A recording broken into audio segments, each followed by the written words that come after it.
வணக்கம், நான் உங்கள் ஷேக் தாவூத். புத்தர் மக்களை சந்திப்பதற்காக ஒரு கிராமத்திற்கு செல்கின்றார்.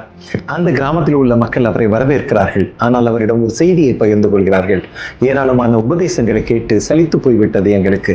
ஆனால் உங்களை போன்ற ஒரு மகானிடமிருந்து எங்களுக்கு தேவையான உபதேசம் 2 வார்த்தைகளில் இருந்தால் மிகவும் நலமாக இருக்கும் என்று சொல்கிறார்கள்.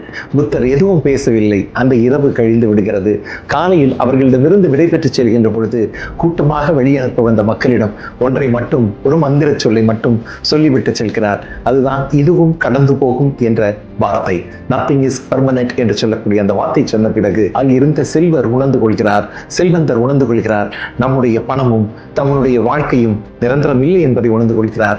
மற்றவர்களுக்கு அதை வாரி வழங்கக்கூடிய எண்ணம் உருவாகிறது. நோயுற்றவர்களுக்கு தன் வாழ்க்கையும் முடிந்து விடுகிறது என்ற எண்ணம் கொண்ட மனிதனுடைய மனதில் இதுவும் கடந்து போகும் என்ற எண்ணம் ஒரு பெரிய மாற்றத்தை உருவாக்குகிறது. அதுபோலவே வாழ்க்கையில் நாமும் இதுவும் கடந்து போகும் என்பதை மனதிலே இருத்தி கொண்டு வாழ்க்கையில் எதையும் கடந்து செல்வோம். வாழ்க்கை அழகானது. வாழ்த்துக்கள்.